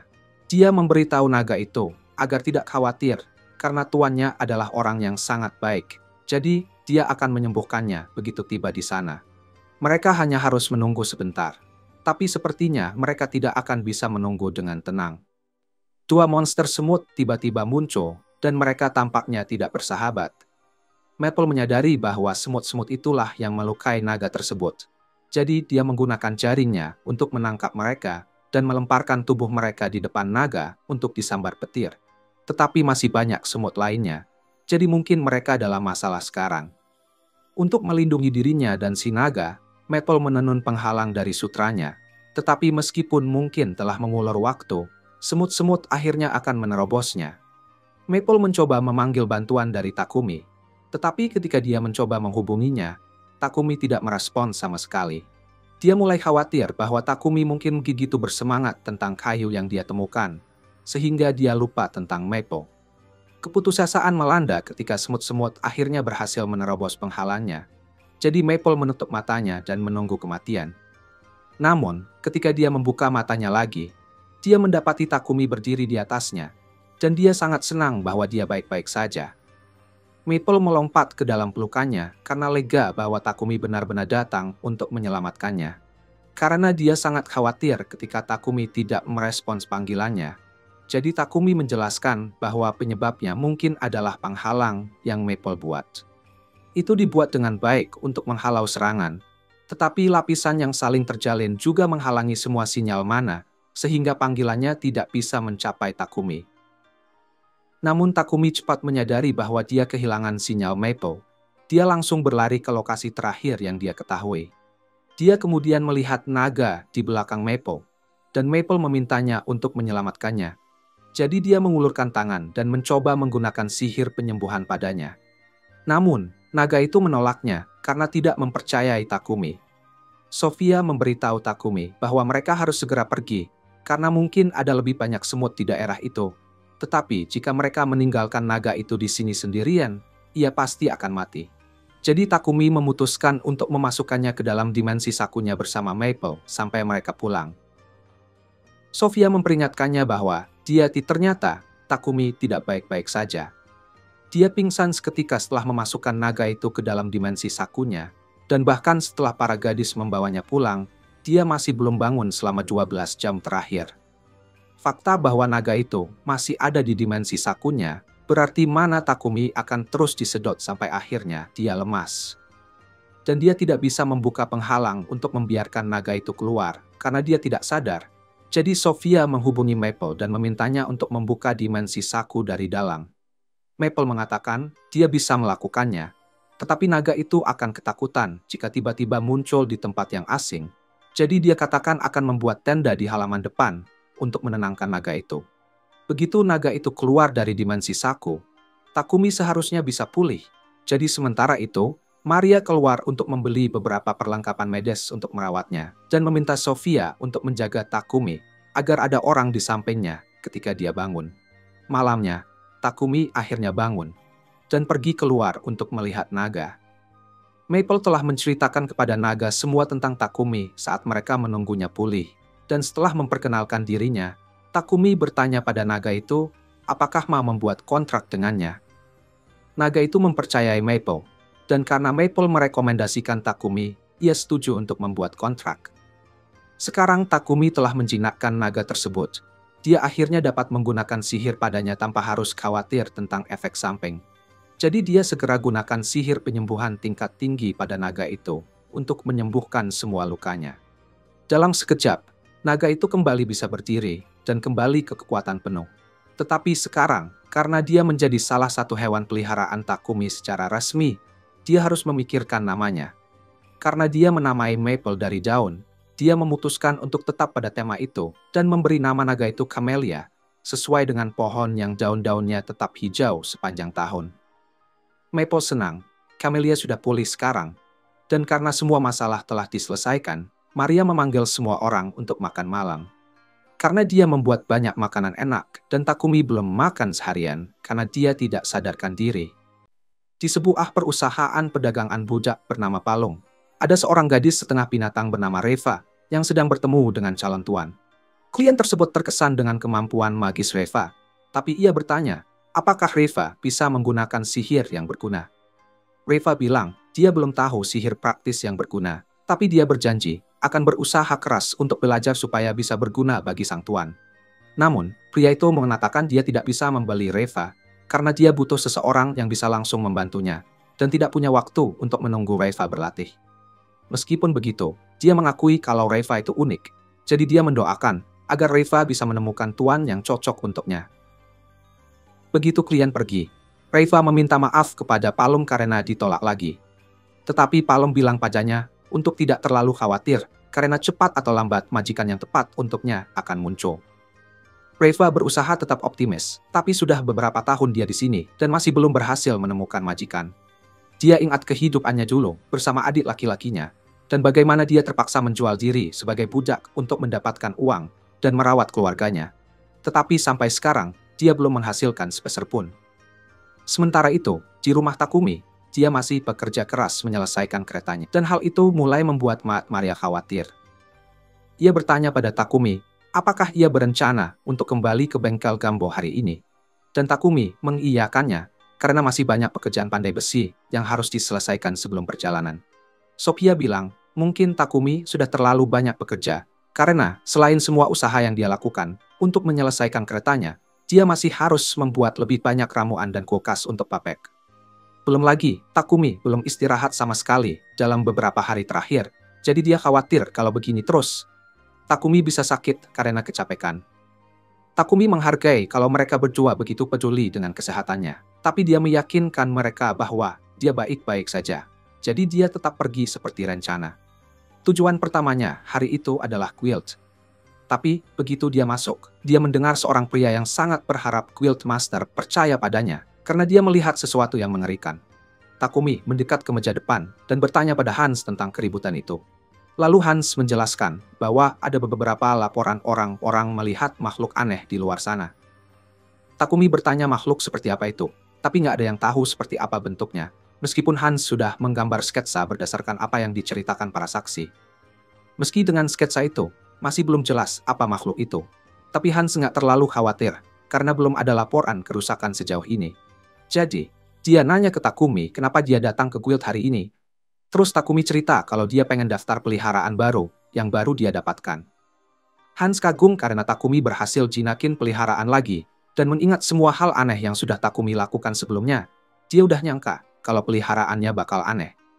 Tapi dia kaget banget waktu Takumi ngeluarin Camilla dari dimensi sakunya. Pas dia lihat wujudnya, dia sadar kalau Camilla itu monster yang selama ini bikin semua orang ketakutan. Dan sekarang, mereka tahu kalau Takumi penyebab semua panik itu. Seorang Master Guild menariknya ke dalam pertemuan buat memarahinya sampai dia minta maaf. Sementara itu, Sophia lagi jalan-jalan di kota karena baru saja selesai pertemuan dengan Mulan. Di sana, dia bertanya ke Mulan, apakah ada budak yang punya kemampuan sihir yang bisa membantu Takumi dengan pekerjaannya. Sayangnya, Mulan nggak punya siapapun yang cocok dengan deskripsi itu. Sebaliknya, Mulan bilang mungkin Sophia bisa coba lihat di perusahaan perdagangan budak lain. Siapa tahu ada yang sesuai kebutuhan dia. Saat dalam perjalanan pulang, dia bertemu Maria, yang lagi belanja bahan-bahan buat masak makan siang. Maria sadar kalau belakangan ini, Takumi kelihatan capek banget. Jadi dia pengen banget bikin Takumi merasa lebih baik dengan Mas. Ketika dia dan Sophia pergi ke bengkel Gambo untuk memeriksa Takumi, mereka menemukan Takumi pingsan di atas tumpukan kayu. Awalnya mereka terkejut, tapi Gambo bilang tidak usah khawatir, karena Takumi cuma ketiduran saat bekerja. Bisa dimengerti sih, karena Takumi sudah bekerja keras, terus tanpa istirahat. Meskipun dia pasti sangat kelelahan, dia tetap bekerja dengan senyuman sampai akhirnya pingsan. Sekarang dia sih baik saja, tapi Gambo memperingatkan mereka kalau Takumi tidak berhenti kerja terlalu keras. Suatu hari, dia bisa benar-benar sakit serius. Tak lama setelah itu, begitu Takumi bangun dari tidur siangnya, dia menyelesaikan membuat kereta, dan dia kelihatan sangat bangga pada dirinya sendiri. Dia memang pantas bangga, karena dia sudah mengakali hukum fisika untuk membuat benda ini. Dari luar, keretanya terlihat seperti kereta biasa, tapi di dalamnya sebesar rumah. Takumi bekerja keras menyihir kereta ini dengan sihir ruang, agar bagian dalamnya lebih besar, dan dia bahkan melengkapinya dengan semua kebutuhan sehari-hari, jadi perjalanan jauh pun bakal terasa nyaman. Semua orang naik ke dalamnya untuk mencoba, dan Maria sangat senang saat mengendarainya. Meskipun kereta bergerak dengan kecepatan yang mengerikan, kamu hampir tidak merasakan getaran dari dalam, jadi tidak ada risiko mabuk perjalanan. Mereka masih punya waktu sebelum perjalanan mereka. Jadi Takumi bilang ke Maria, kalau dia bisa ngasih saran tentang apa aja yang mau ditambah ke kereta. Karena dia menawarkan, Maria meminta tambahan runcing di kereta. Meskipun runcing di samping nggak ada gunanya sama sekali, tetap saja itu bakal kelihatan keren. Takumi mengakui saran Maria, tapi langsung mengabaikannya. Jadi mereka melanjutkan seperti biasa, dan beberapa hari kemudian, tiba waktunya untuk perjalanan mereka. Mereka tiba di gerbang kota, dan bertemu dengan pasukan singa di sana. Karena mereka akan mengawal perjalanan mereka ke ibu kota. Papek dan yang lainnya segera tiba juga, dan karena semua sudah kumpul, Takumi berpikir ini saat yang tepat untuk berangkat. Tapi, Sebelum mereka pergi, Papek penasaran seperti apa sih kereta yang dibuat oleh Takumi. Jadi, dia minta izin untuk lihat-lihat bagian dalamnya. Takumi kasih izin, jadi Papek masuk ke dalam. Begitu lihat bagian dalam kereta yang ternyata seperti rumah, dia langsung kaget banget. Dia buru-buru nanya ke Takumi, gimana caranya buat kereta sehebat ini, dan bahkan nawarin uang banyak buat dapetin rahasianya. Tapi, Lord Godwin mendadak nyajarin Papek supaya nggak bikin Takumi jadi gak nyaman. Tapi kemudian Godwin mulai berkata dengan semangat betapa dia ingin sekali punya kereta yang sama kerennya dengan kereta Takumi. Dia bilang dia nggak maksain Takumi buat bikinin dia kereta. Tapi, kalau aja Takumi kasih kereta itu ke dia sebagai hadiah, dia bakalan sangat berterima kasih, bahkan rela bayar 100 koin platinum. Takumi cepat menghitung dalam pikiran, dan sadar kalau 100 platinum itu kira-kira setara dengan 1 miliar yen. Dan dengan uang sebanyak itu, siapa yang bisa nolak? Untuk sekarang, mereka mulai perjalanan dengan Takumi, dan rombongannya naik kereta Takumi. Sementara Godwin dan Pepek pakai kereta masing-masing. Saat mereka berkendara, Godwin ngobrol sama asistennya tentang betapa berharganya Takumi buat kerajaan sejak kedatangannya. Godwin yakin Takumi bakal mencapai puncaknya suatu hari nanti. Tapi semua keberhasilannya pasti akan menarik perhatian yang gak diinginkan. Walaupun Raja dan Godwin bakal berusaha melindungi Takumi dari ancaman di dalam kerajaan Barkula, berurusan dengan Kekaisaran Sidonia masih jadi tantangan besar. Ngomong-ngomong soal Kekaisaran Sidonia, kita diajak melihat ke masa depan setelah para pahlawan lainnya dipanggil, dan Akane lagi membaca buku sejarah Sidonia kuno untuk ngumpulin informasi sebanyak-banyaknya. Buku ini bercerita tentang Dewi Annette yang dipuja oleh Sidonia, dan katanya dia menciptakan manusia menurut gambarnya, lalu menciptakan manusia hewan dari binatang dan elf dari peri. Semuanya untuk melayani di bawah umat manusia. Itulah kenapa manusia hewan di Kekaisaran Sidonia diperlakukan dengan buruk, dan Akane nggak bisa terima itu. Kembali ke zamannya, Takumi, dia dan yang lain baru saja tiba di ibu kota. Dan Takumi senang banget mereka berhasil sampai dengan selamat tanpa diserang. Tapi alasan satu-satunya kenapa mereka bisa aman adalah karena kelompoknya, Takumi terus menghabisi semua monster yang mendekat sedikit saja. Nyatanya, Leon Stang benar-benar nggak melakukan apa-apa selama ini. Meskipun mereka seharusnya jadi pengawal, tiba-tiba Pepek mendekati Takumi dan bilang kalau dia ada sesuatu yang mau diomongin. Pas sudah sampai di penginapan, Pepek cerita ke Takumi kalau dia pengen kasih hadiah ke Raja berupa kereta yang mirip dengan yang dibuat Takumi untuk Raja. Pepek sudah bahas ini sama Tuan Godwin, dan menurut dia ini cara yang pas buat nunjukin keahlian Takumi ke Raja. Tapi karena pertemuan mereka dengan Raja cuma tinggal 5 hari lagi, Pepek merasa Takumi mungkin nggak bakal sempat bikin kereta itu. Jadi, dia saranin buat nunggu sampai mereka punya kesempatan lagi untuk bertemu Raja. Tapi anehnya, Takumi malah bilang kalau dia bisa bikin dalam 5 hari. Kalau dia bikin setelah sampai rumah, dia harus bawa kereta itu balik lagi ke ibu kota. Dan itu terlalu repot, jadi dia pikir mendingan bikin aja pas dia masih di sini. Cari bahan-bahannya di ibu kota harusnya nggak terlalu susah. Tapi masalah utamanya adalah Takumi butuh tempat untuk mulai membuat itu, dan dia nggak punya bengkel di ibu kota. Untungnya, Papek bilang dia tahu tempat yang pas banget buat Takumi ngerjain semua itu, di Palm Company. Kemudian, Takumi ketemu Maria dan Sofia buat cerita tentang tawaran Papek agar dia kerja di Palm Company. Dan kebetulan, Sofia sedikit tahu tentang Palm Company. Jadi, dia bilang ke Takumi kalau itu adalah salah satu perusahaan perdagangan budak yang lebih bisa dipercaya di ibu kota. Setidaknya menurut apa yang Mulan katakan padanya. Papek dapat izin untuk Takumi supaya bisa pakai salah satu bangunan lama Palm Company. Jadi begitu bahan-bahannya datang, Takumi berencana mulai kerja bikin kereta baru. Tapi, Sofia nggak setuju itu terjadi. Dia bilang ke Takumi kalau dia perlu cari asisten. Dia hampir bekerja sampai mau pingsan saat bikin kereta pertama. Dan sekarang dia mau mulai bikin kereta kedua tanpa istirahat. Bahkan orang yang gila kerja seperti dia harus sadar kalau dia mengabaikan kesehatannya. Jadi, Sofia meminta Takumi untuk mencari budak baru saat mereka berada di perusahaan Palm. Takumi paham kalau Sofia dan Maria benar-benar khawatir dengan kesehatannya.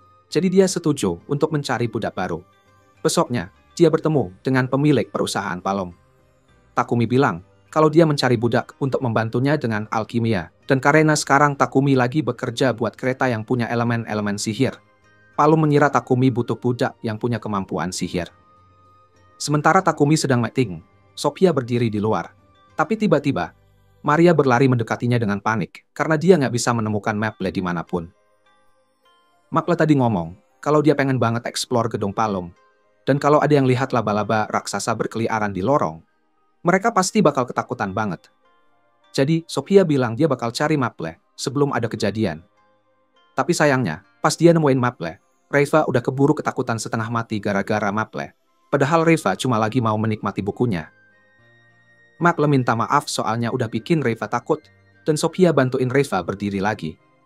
Pas lagi bantuin Reva, Sophia lihat kalau buku yang dibawa Reva itu tentang alkimia. Terus dia nanya ke Reva, apa dia suka sama alkimia.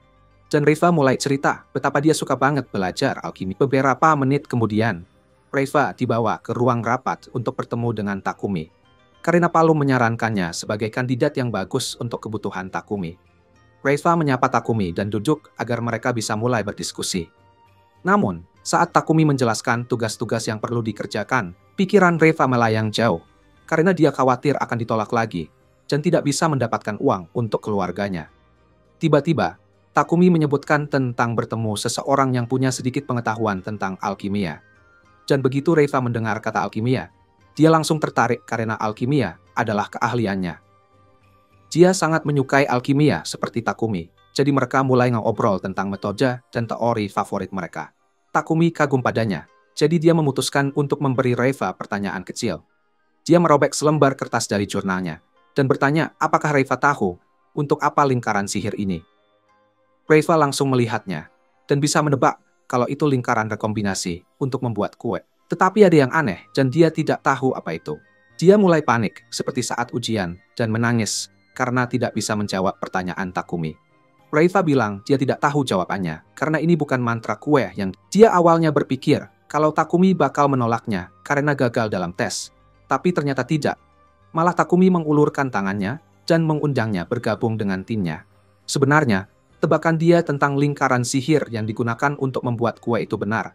Tapi ada sedikit perbedaan, karena Takumi memakai bahan yang berbeda untuk kuenya. Meski begitu, Takumi merasa keren banget karena dia bisa tahu fungsi lingkaran sihir itu hanya dengan melihatnya. Jadi dia bilang akan senang sekali kalau dia mau jadi bagian dari timnya. Setelah Takumi menerima Reva, Palom membuat kontrak di antara mereka. Dan Reva merasa senang akhirnya bisa bekerja. Tapi, dia minta tolong satu hal kecil ke Takumi. Dia ingin dia membantunya mengirim semua upahnya kembali ke desa asalnya. Reva menjelaskan bahwa keluarganya sangat miskin. Jadi dia ingin mendukung mereka sebanyak mungkin supaya adiknya bisa memiliki kehidupan yang lebih baik. Dan jika itu yang dia inginkan, maka Takumi tidak melihat alasan untuk menolak.